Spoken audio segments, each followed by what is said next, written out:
Good afternoon, and welcome to the Microvision First Quarter 2026 Financial and Operating Results Conference Call. At this time, all participants are placed on a listen-only mode. At the end of management's remarks, there'll be a question-and-answer session. Investors can submit their questions within the meeting webcast by typing them into the Q&A button on the left side of their viewing screen. Analysts who publish research may ask questions on the phone line. For analysts to ask a question on the phone line, please press star one on your phone. Please note this event is being recorded. I would now like to turn the conference over to Drew Markham. Please go ahead. Thank you, Matthew. Good afternoon, everyone.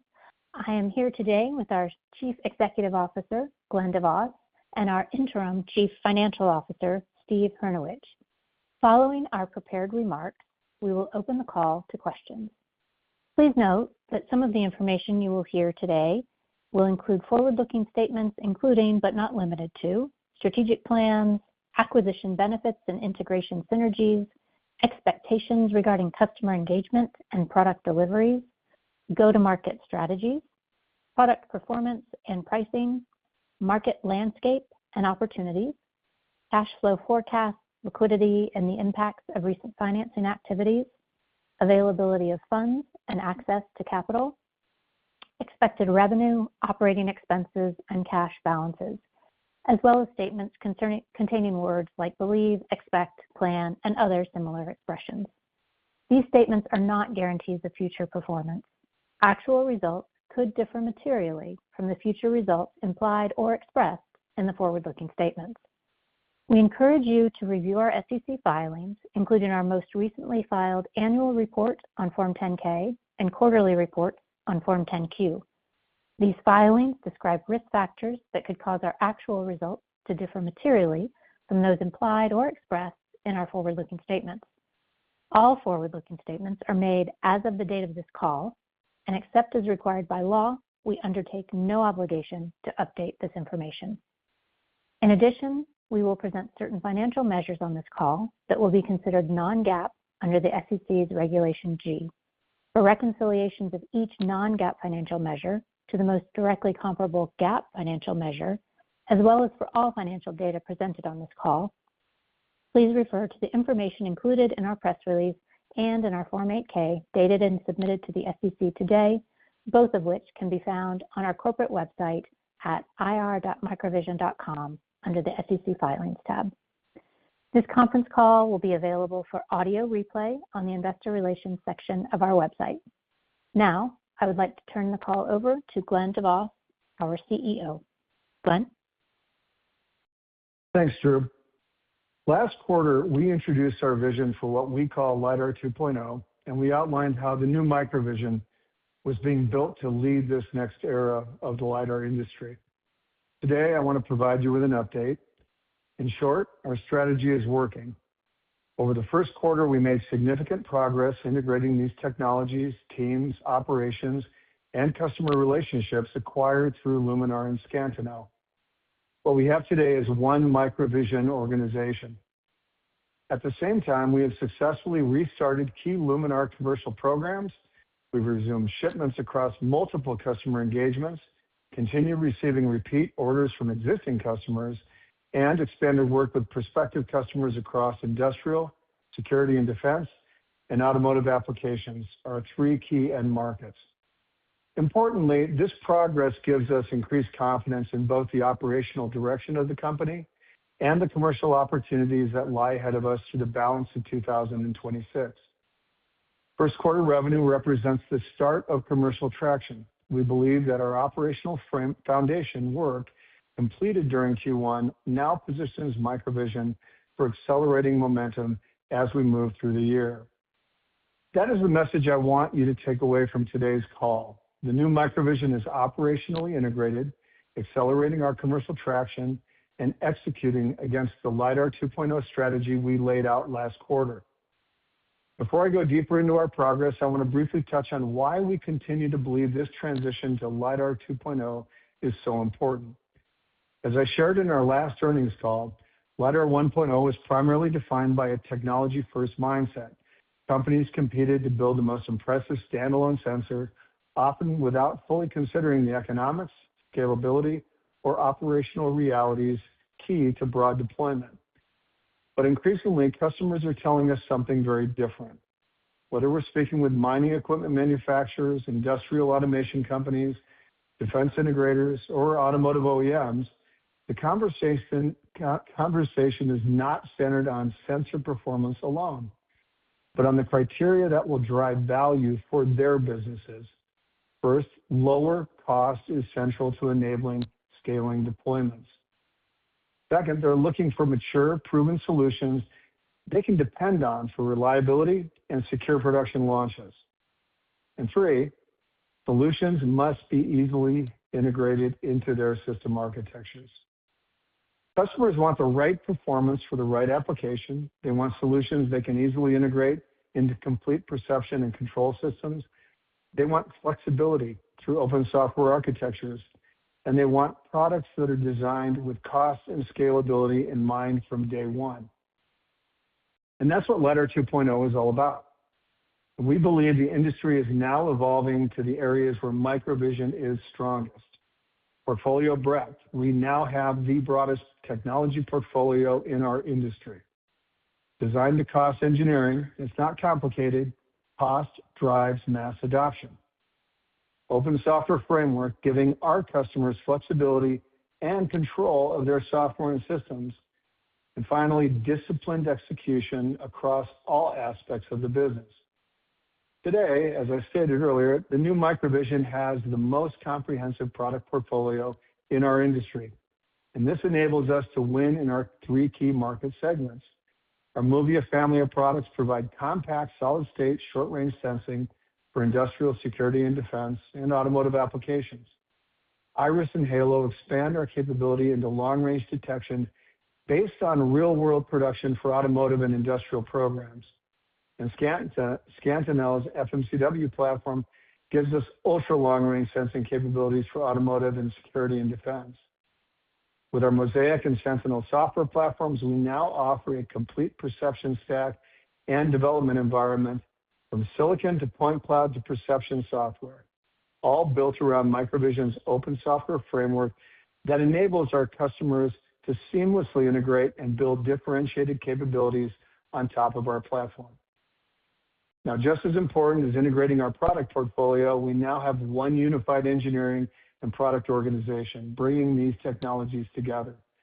Over the last quarter, we have completed much of the work of integrating the Luminar and Scantinel assets and teams into the new Microvision. This includes aligning engineering organizations, integrating product roadmaps, consolidating operation functions, and continuing the transition of engineering ops and manufacturing into our Orlando facility. Today, there is one Microvision team executing on one unified strategy. And the benefits of that integration are now showing up in the business. From a commercial standpoint, one of our highest priorities following the Luminar acquisition was stabilizing existing customer programs and reestablishing commercial continuity. I'm pleased to share that we have made significant progress on that front. Let me touch on key developments for each of our three end markets. For industrial, we've restarted shipments and active programs with customers in mining, off-road logistics, and warehouse automation. As I've talked about previously, the industrial market has started a significant transformation from high-cost electromechanical systems to compact and cost-effective solid-state sensors. Our MOVIA sensor product line is leading this transformation. Customer feedback of our MOVIA S has been incredibly positive, and we are on schedule for our planned production launch later this year. In security and defense, we now have active engagements focused on drone-based LiDAR perception, aviation, traffic management, and unmanned ground vehicles, or UGVs. In March, we shared how our MOVIA Air products can extend the perception of surface vehicles with our ability to compute real-time maps and supporting terrain analytics for navigability. This real-time processing on the edge or in the drone is an industry first and is only possible with our lightweight, compact, and low-power MOVIA Air sensors. And it's a major advancement for drone-based ISR capabilities. Additionally, we have just announced our collaboration with Avular on a fully integrated payload to further expand our capability and access to markets for drones. We could not be more excited about the opportunities in this space and working with the Avular team. And finally, for automotive, we continue to actively engage with the passenger car OEMs as they define their next-gen Level 3 and 4 system architectures. While this is a key market for us, we recognize that this market will take time to develop. And until sensor costs are significantly reduced, we will only see limited deployments and adoption. As such, we remain focused on our Tri-LiDAR architecture as a key enabler of expanding LiDAR perception performance while significantly reducing total system costs. We recently demonstrated the first integration of Halo with MOVIA S in a full 360-degree perception system at the ACT convention in Las Vegas. There was strong interest in our Tri-LiDAR architecture with planned follow-up with key CV, or commercial vehicle, and autonomous trucking companies. I couldn't be more excited about what came out of that. Additionally, MOVIA S, with its wide field of view, is a perfect sensor for robotaxi and urban autonomy applications where near-field detection of obstacles and vulnerable road users is so critical. As a compact solid-state sensor, it offers that right performance, but at a much lower cost than today's electromechanical LiDAR. This is why our portfolio expansion was so important for Microvision. We have the ability to bring the right solution at the right cost to each of these end markets. These opportunities also benefit from Microvision's ability to be a one-stop shop for our customers' full LiDAR perception needs. And it's exciting to see how these conversations are shifting from technology evaluation to operational deployment. Another important development during the quarter was the continued strengthening of our leadership team. Executives like Yulia Imlauer driving AI strategy, Phil Belomo leading product engineering, Helman Ramovich leading our program management office, and Fabio Laura leading our operations and manufacturing center in Orlando continue to bring deep operational and execution expertise to our organization.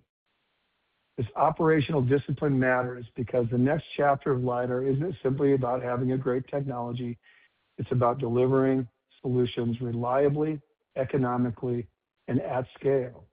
And that's what we're building the new Microvision to do.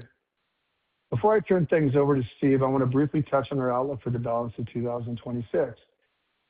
Q1 represents the start of our commercial traction as we focus on integration and operational consolidation, stabilizing those customer programs and transitioning of POs and restarting commercial execution.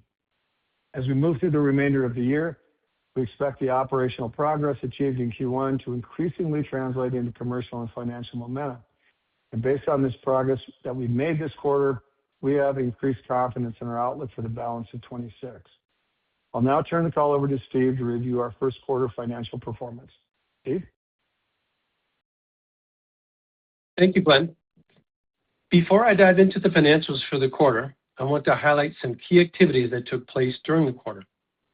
First, we closed on the acquisition of Scantinel Photonics in January that, in addition to time-of-flight technology within our current products, added FMCW technology to our product portfolio. Second, we closed on our acquisition of the LiDAR assets of Luminar Technologies in February that complemented our product portfolio with a long-range LiDAR solution, bringing immediate revenue, commercial opportunities, and talent that is developing the next-generation long-range LiDAR. As Glenn mentioned, our integration of the acquired businesses is progressing well and very efficiently. Third, we closed on a $43 million financing deal in February, with a portion of the funds raised used to repay the $19.5 million of outstanding principal balance and interest on a previous note, and the remainder to be used for operating activities. The company has the flexibility to pay the new notes in cash or common stock. These three accomplishments are key enablers for us to execute our LiDAR 2.0 strategy, enhance our commercial engagements, and deliver our growth expectations. Now turning to our financial results. For the first quarter, revenue was $0.9 million, which is a $0.3 million or 50% increase as compared to the same period in 2025. our first quarter revenue was driven by sales in all three of our focus sectors: automotive, industrial, and secure and defense, and 75% of the revenue was attributed to the sale of sensors that we acquired from Luminar, underscoring the value of the acquisition with a ready inventory of automotive qualified long-range sensors and an acceleration of our commercial strategy. Gross margin for the first quarter was 39%, a significant increase as compared to the 7% gross margin in the same quarter last year. Turning now to cash burn, our cash flow from operations plus CapEx for the first quarter was $16.6 million, a $2.4 million increase as compared with the first quarter of last year.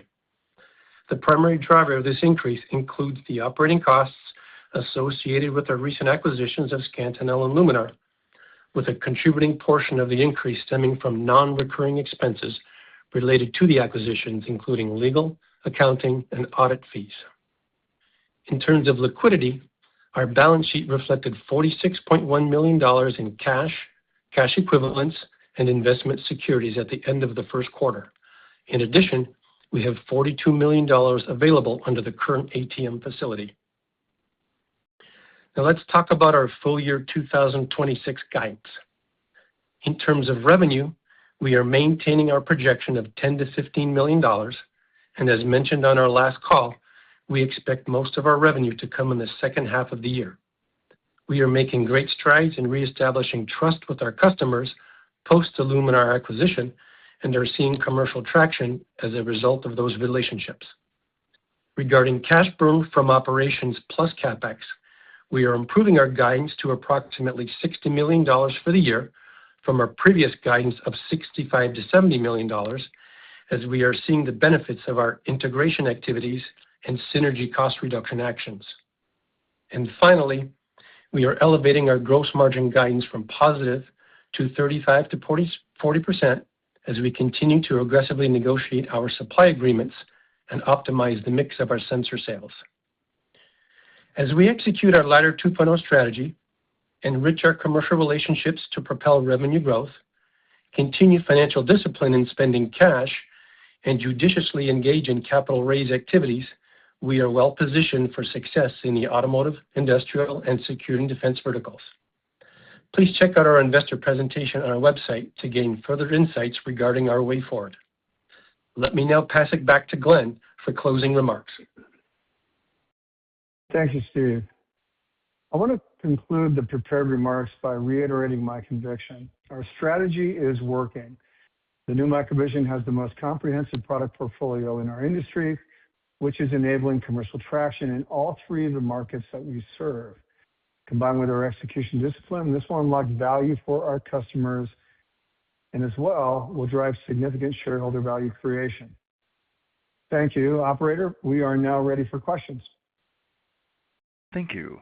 At this time, we're conducting a question and answer session. Investors can submit their questions within the meeting webcast by typing them into the Q&A button on the left side of their viewing screen. Analysts who publish research may ask a question on the phone line. For analysts to ask a question on the phone line, please press star 1. Our first question is coming from the line of Casey Ryan from Amarex. Your line is live. Glenn, Steve, good afternoon. A lot of good news to unpack here in the quarter. This is a great update. Can we start with Steve just hitting on the gross margins? So it sounds like, if I heard this correctly, you're expecting 35 to 40% sort of moving forward. I won't say in perpetuity, but certainly for the rest of this year. Did I hear that correctly? And is that accurate, that we should expect that range kind of moving forward? Yeah, we finished the first quarter at 39%, as I mentioned, and we're looking at 35 to 40% for the remainder of the year, yes. Sort of long-term, sort of the long-term model, 10 years from now when we're a large-scale company. What's the structure of the gross margins? I mean, should this look like a semiconductor business, sort of 50 to 60, or is sort of 40 to 50 kind of a ceiling for this type of business, or how do you see it long-term? I just want to get a delta from, all the progress that you suddenly jumped to here post-acquisitions to maybe where the ultimate ceiling might be in terms of margins. Yeah, I think as we progress into the future, you kind of know what our future is all about, is kind of focusing on our three key sectors. Automotive, as we see, being way out into the end of this decade as well as early into the next decade. And we expect our revenue to continue to grow. We had good margins this quarter. We're expecting, as I mentioned, 35 to 40 for the year. And I would expect our margins to grow as we progress into the future. Obviously, we need to continue to manage our overall cost base. That's one of our key pieces of our DNA, so to speak. And we want to make sure that we continue to capitalize on those revenue opportunities that we are expecting as we go throughout these three sectors in the future. Okay, thank you. So then I just want to ask a question, and maybe there's a lot of moving parts here, but where's the manufacturing happening now for all the different products? Has there been movement, or maybe are things being built where they were being built 12 months ago generally, in terms of the different, sort of the like Luminar pieces and the Scantinel pieces and the core Microvision products? Yeah, I can speak to this. So, Casey, first, great to talk to you again. And as of right now, that's all been consolidated into Orlando. So we have capabilities of building Movia S there now, Iris, and then we're building up the ability to build Halo there as well. So that's all happening. Iris and Movia S are in place. Halo is coming as we continue that development. And then that'll serve our needs for the near term. Higher volume plans still remain to be working with an outside contractor. Final determination hasn't been made exactly where, but that'll happen over the course of this year. Okay, but like it sounds like to support this 10 to 15 million, certainly it sounds like Orlando is big enough from a capacity standpoint. Yep. So, okay, that's correct. Yeah, terrific. So, Glenn, you were talking about, and this announcement with the drone partner is actually quite interesting, because I guess we've been hearing from industry sources that, that the weight of LiDAR units just sort of traditionally has been a little heavy for drones. So clearly you've made a lot of progress. So I'm just fascinated to learn more about how you sort of maybe tackled this sort of weight issue, and if you'd offer up sort of a range of how much your unit might weigh if it's not too competitive in terms of grams, just to give us sort of something amazing in terms of progress. I'm happy to talk about it. Yeah, drones are really interesting because if you think about it, what we're talking about is using drones for doing everything from commercial activities to ISR type of missions. And the key is going to a solid state technology. So it's a solid state technology, so you eliminate all the scanning and the moving parts and the motors and all of this to really lightweight that drone. And then the second piece of that is to have it integrated with the drone architecture itself, not simply like you see today many times, the whole thing is bolted on to the drone. It's a complete bolt-on type of system. This is looking at optimizing the drone to take advantage of what's already, or optimizing the payload to take advantage of what's on the drone. So we can lightweight that LiDAR sensor, and typically where we want to be is below 300 grams, moving as quickly as possible to below 200 grams. And that's still having the ability to do processing, and most importantly, to do the map generation, the real-time map generation on the drone, and then communicating that over secure networks, to the ground station. So whether you're looking at, wind turbine blade inspection or inspection of power lines or facilities, or, looking at terrain and doing ISR missions, getting that weight down, having that solid state construction is critical. And then having the processing capability and the software that can create lightweight maps real time on the drone. That's what really opens up that potential for us. And so, I've got to say, I think this is something that the market needs. Are you able to sell that solution now to other drone partners or potential customers, or are you kind of committed to this first partner to sort of bring this to the market for all potential solutions? No, it's not an exclusive arrangement.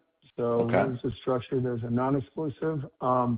But obviously, Avular has been a great partner to work with, and so our our first step is always looking at how can we work with them on those solutions. And then for us, we can help bring them into the U.S. market as well. So it's a great relationship, but it's not exclusive. So they can look for other solutions as well. But I think with the work we're doing together, it'll be very successful.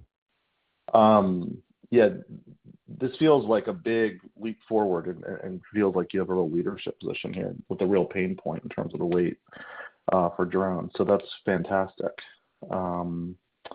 The last question I have, and I appreciate sort of allowing multiple questions. On the FMCW side, I think this is Scantinel primarily. Mm-hmm. I guess we're learning more about the ability of that technology to be used in not so much long range, but actually super short range stuff. So semi-cap equipment and sort of like manufacturing things. I know you have many end markets to be going after, but is that an area of potential application, or maybe there is some commercial activity around that? But I'm not sure I appreciated that like FMCW had this sort of good applicability in what we'll call sort of super short range applications. Yeah, it's fundamentally it's an interesting technology because with the approach Scantinel has taken, it's very compelling on long, 1 kilometer and long range, or what we call ultra long range applications. But the technology is fundamentally applicable to very short range and high accuracy applications, like for robotic end effectors and positioning of relative motion for robotics. And so while and the technology we're developing at Scantinel really can be used for both. So it has the ability to look at both. The chip scale package we have that we're developing now, that will have our A samples out at the beginning of next year, will be more of a, think of it as a 1D edge emission configuration, so more suitable for long range scanning. But ultimately, the technology, in a 2D version applies very nicely to, like you said, ultra short range. And so we'll be looking at that as well. Initial focus is on ultra long range, where we're seeing some, real demand in not just the commercial vehicle, but also the security market, in particular around drone detection, aerial detection, aerial survey, and for security systems and defense systems. Okay, great. Thanks for that explanation. I mean, it sounds like sort of the opportunities for this FMCW sort of tech are seem to be getting more expansive all the time, which is really great. Yep. Thank you. Those are my questions for now, but this is a really very positive update, and thank you for all the answers to the questions. Great. Thanks, Casey. Thank you. I'll now turn this call back over to Steve to read questions submitted by the shareholders. Thank you, operator. Okay, our first question. In the LiDAR 2.0 strategy, how does your product portfolio set you up to win in the automotive, industrial, and security and defense sectors that you are targeting? Yeah, so I'll start and see. I mean, obviously, you can chime in as well. The key, the really critical aspect of our strategy is having that technology portfolio that allows us to then bring the right, and you heard me say it over and over, the right solution, the right performance to the end customer for what their needs are. So we're not trying to force fit a one-size-fits-all solution onto all of these different applications. We can bring exactly what they need. If the customer needs a 180 by 135 sensor for a robotaxi application, we can give them exactly that. We're not going to try to sell them a 360-degree spinning sensor. We're not going to try to sell them a different, a long-range sensor for a near-field application and adapt it to that. We're going to deliver to them the right performance for that use case, and in doing so, cost optimize that. So we can come and give them exactly what's needed at the right cost. And you'll hear me say this over and over again. It's all about, cost delivers adoption and delivers volume. So, being able to provide the right solution for that application at the right cost is a critical aspect to it.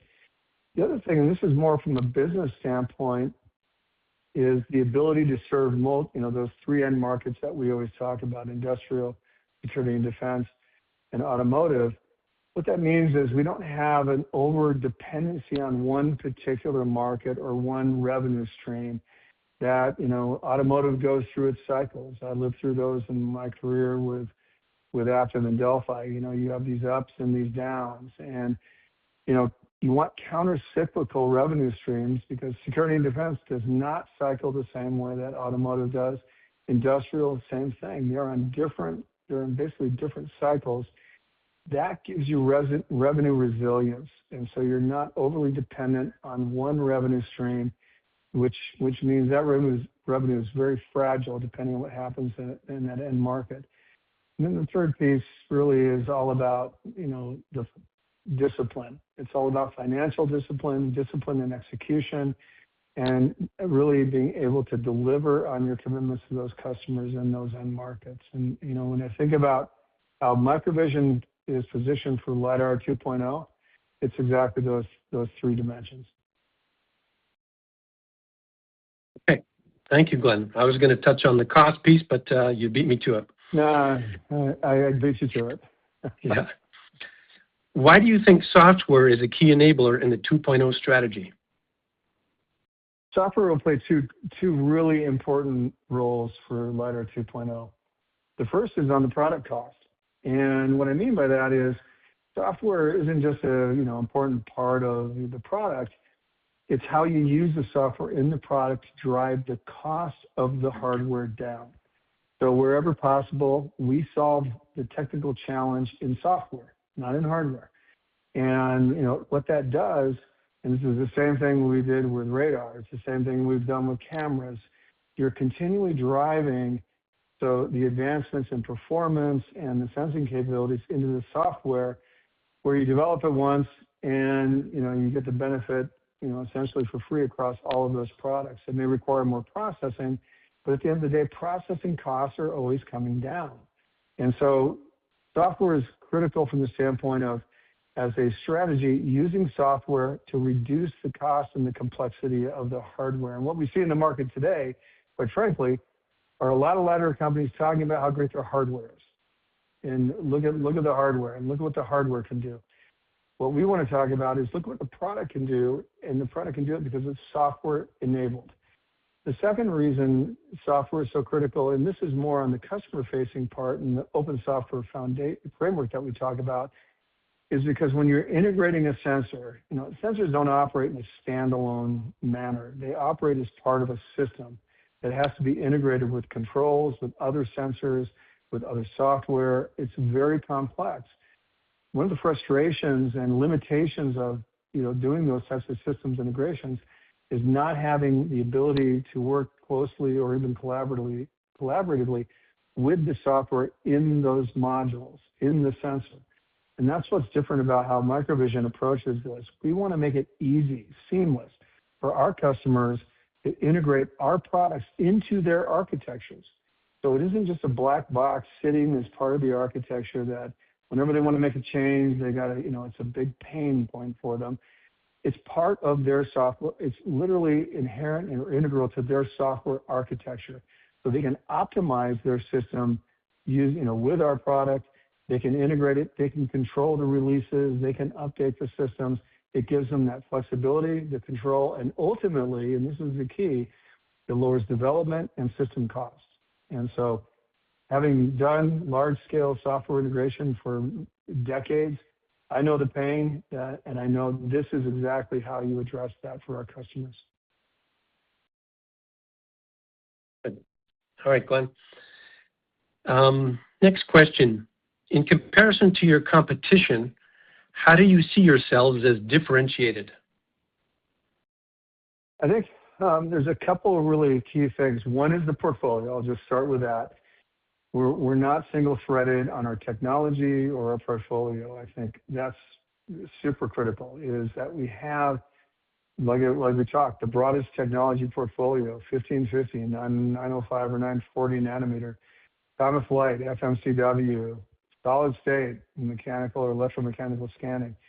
MEMS or polygon mirrors, or, we have that broad technology portfolio that we can basically, like I said, bring the right solution to the customer, the right combination of technical elements to solve their problems, and not being single-threaded or trying to make a one-size-fits-all kind of a solution. So that gives us a tremendous capability there. The second is with regard to the open software framework that we just talked about.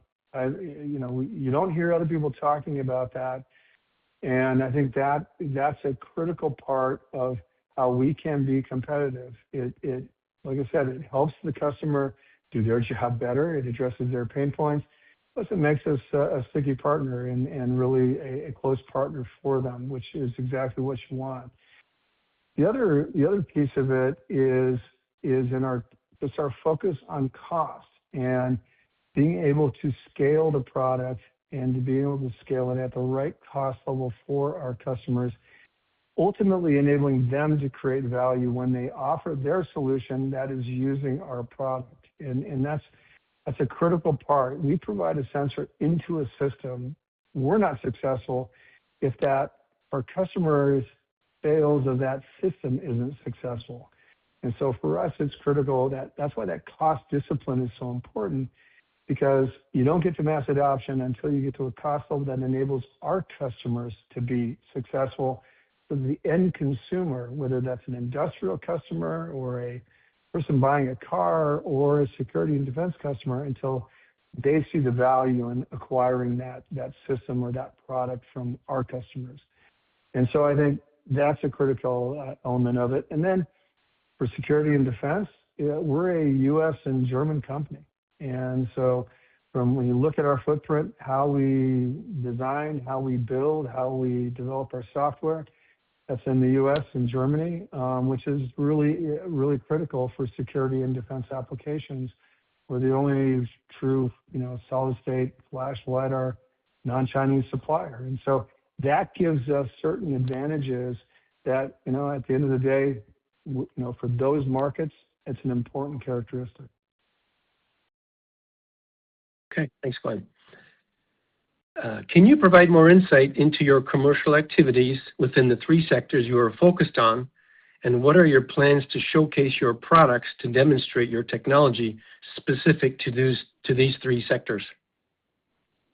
Yeah, I'll start with industrial, and I'll group industrial into kind of broadly two categories, and it's because the go-to-market there is very different. For those, the commercial sales motion is very different. And those are the industrial customers, which for us is, off-road construction, off-road autonomy, those kind of, those, mining, those kind of vehicles, and as well as industrial automation. So, the warehouse environment and all of that.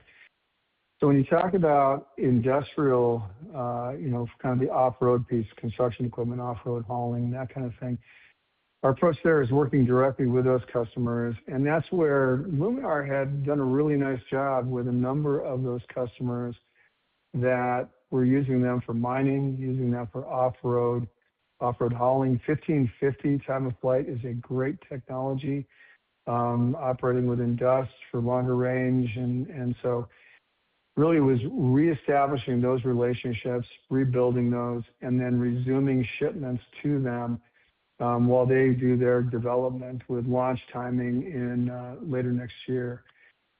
In that market, you're working directly with the OEMs typically. When you talk about industrial automation, warehouse automation, this is AGVs, AMRs, automated forklifts, and all of robots.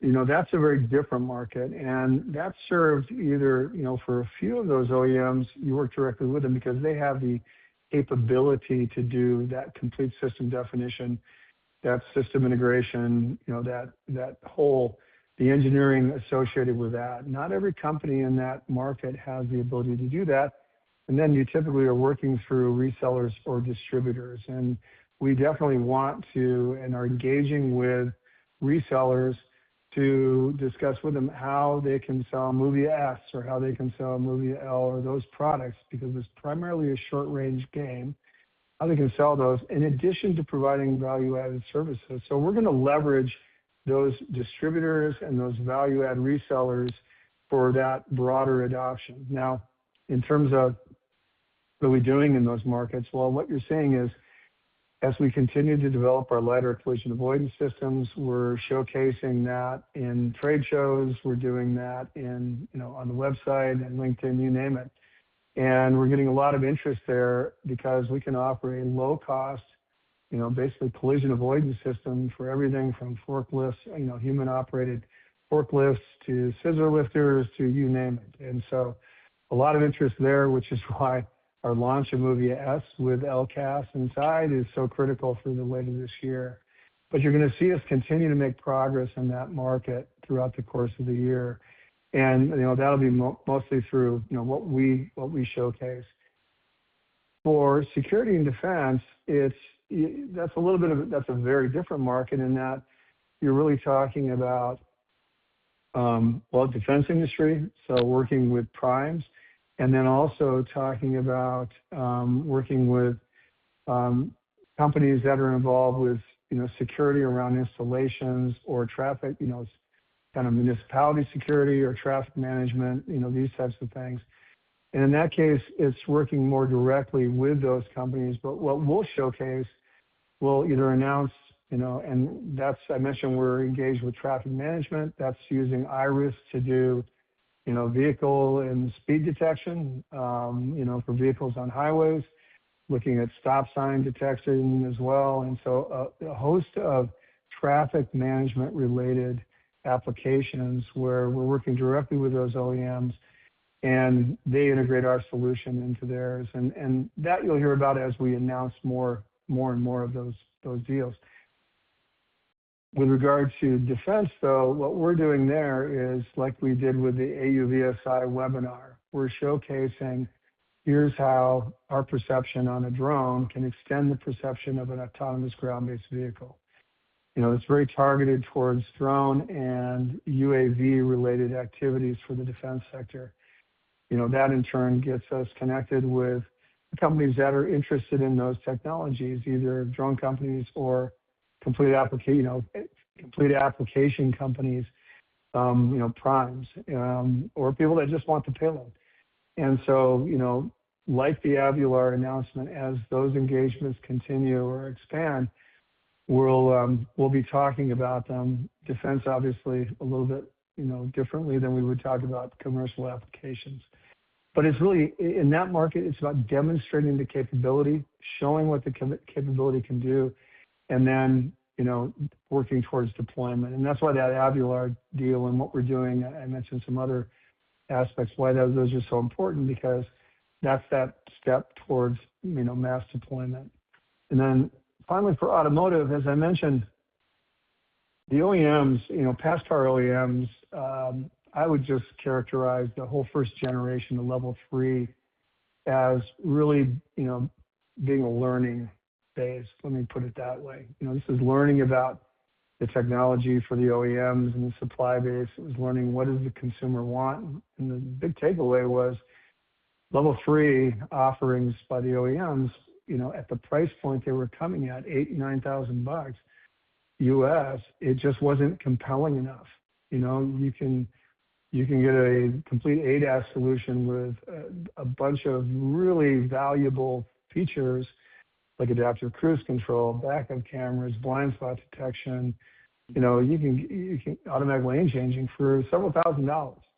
You're not going to pay $8,000, $9,000 for some, incremental benefit that's not that significant. And so I think it was an important phase, the last, 3-4 years of learning for the OEMs as they're kind of reformulating their strategies around level 3 and what do they really want to be able to offer that consumer. We're showing them what we can do. And that's where Tri-LiDAR, I think, is important because it's a way of increasing LiDAR perception, but at a lower system cost. You simplify the individual sensors to where you can bring their cost down. and lower the total system cost. And I think, we've talked about $200 for a short range sensor, less than, $300 for long range. It has to go for mass adoption. It has to go well below that as well. So there's a lot of work to be done there. We're working with the OEMs on that.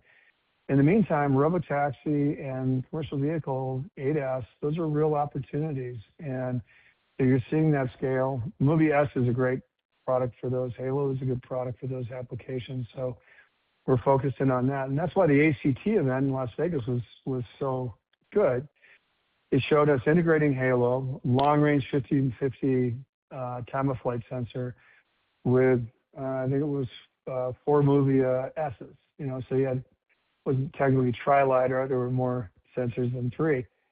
But it showed us full 360 perception system and point cloud around that. So 940 flash lidar with 1550, time-of-flight and long-range scanning lidar, all integrated into a unified perception system for that vehicle, which is, a very powerful demonstration, giving them very good coverage. And so, those types of demonstrations can continue to show, hey, Microvision's value prop for those markets. Same with robotaxis, where, that's moving forward. It's not at the same scale as past cars would normally be, but it's still meaningful volume that we want to be a part of. And Movie S and Halo are great products for that. There you go. Long answer, Steve. Sorry. I just wanted to add to that just one thing with regards to those commercial activities. With our recent acquisition of Luminar, we've dramatically increased our customer base. As of right now, our pipeline's up across these 3 verticals. We have more than 100 plus customers and prospects that we are working with. This is clearly a sign for us that's going to help us grow our revenue this year and obviously grow our revenue as we progress into the future. Yeah, it's okay. One of the things that, hey, just not to drag this out, but one of the great parts about those commercial activities is we're now able to bring, it wasn't just about normalizing, hey, here's Iris, here's Halo, the Luminar products. It was also our ability to bring the Microvision portfolio to them. Our systems, our short-range sensors, the software that we already had, as well as Scantino. So so it was exposing our complete portfolio to those customers, which has been really interesting because that's broadened the discussion meaningfully, than just those accounts as they were prior to the acquisition. Okay, good. Okay, next question. What specific milestones should investors watch for over the next 12 to 18 months that would signal transition from development stage engagements to recurring commercial revenue?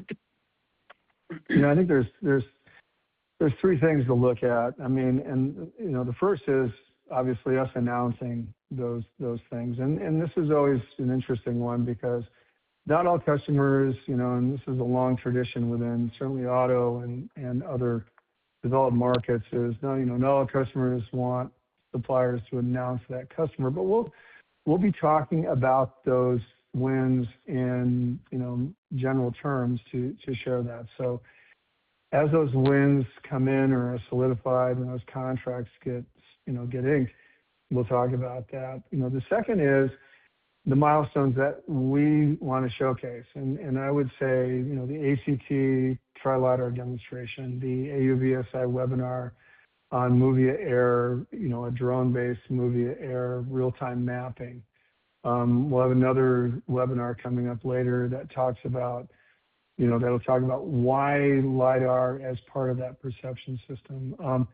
So there'll be these milestones that, that we'll promote and that we'll talk about. We'll have a multi-drone milestone, I think, coming up in this summer where we'll show multiple drones working with a ground vehicle and a handheld, basically tablet doing real-time mapping. So these are these events and milestones. We'll be at the Hanover conference, in September. So, that will show what we're doing with commercial vehicles. And so you'll see those types of milestones and those announcements throughout the balance of the year as we make progress with our development. And then the third, and ultimately this is what translates to, is the guidance we give. And, the confidence we express in that guidance and discussions like today. So, those are the three things that over the course of the year we'll be engaged with and promoting. Good. Okay. Are there opportunities for NRE revenue this year?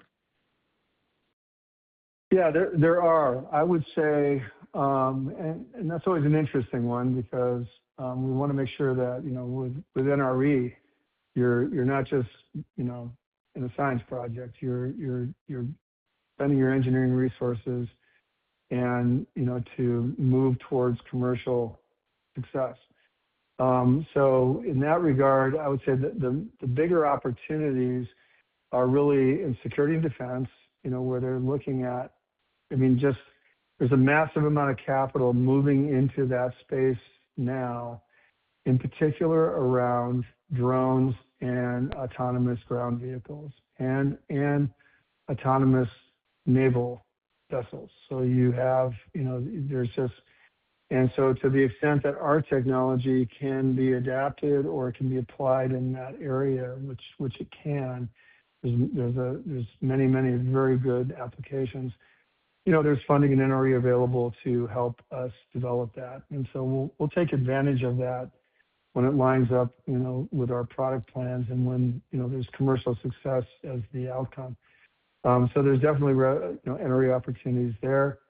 And then as you get into automotive, whether it's CV and the automotive, that typically you see that in pre-development contracts, which can be interesting. But we've seen a lot of pre-development contracts in automotive turn into science projects and really not translate into high volume applications. And so again, we'll be very careful and thoughtful about where we spend our engineering in those areas, because we want to make sure that, again, as we invest our time and energy into a customer and onto a customer development activity, that we're confident that at the end of that development activity, there's a volume and that there's real revenue. It's not, NRE is not just, we're not an engineering services company. We want to develop products and sell products and manufacture those products.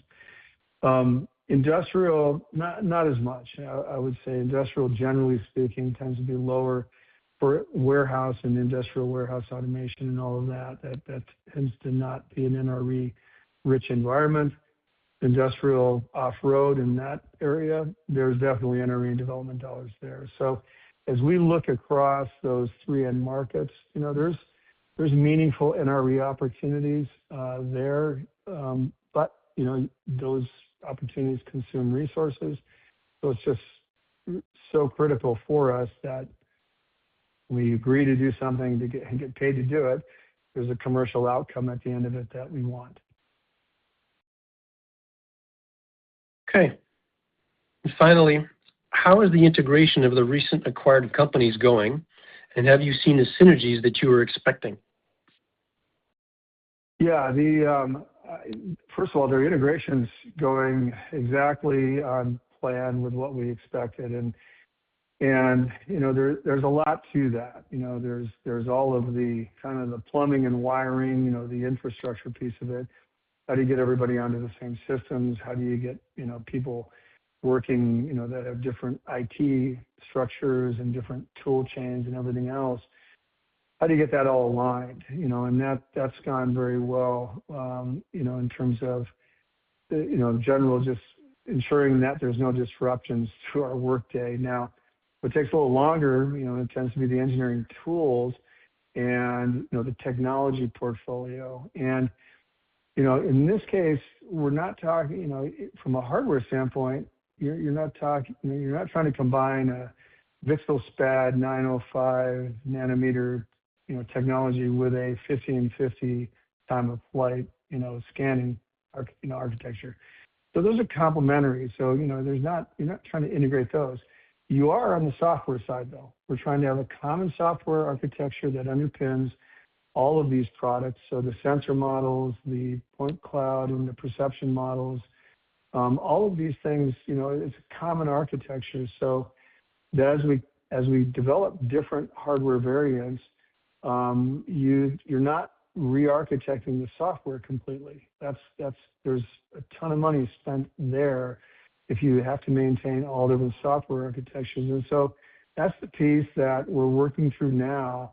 The good news is, for me, was the software architectures from Luminar and Microvision were actually very similar. Sentinel from Luminar, Mosaic from Microvision, the perception stacks had a lot of commonality, and so we're not having to fight through a bunch of issues associated with very dissimilar architectures. It's actually quite the opposite. So now it's a matter of, okay, what works best for what we're trying to do.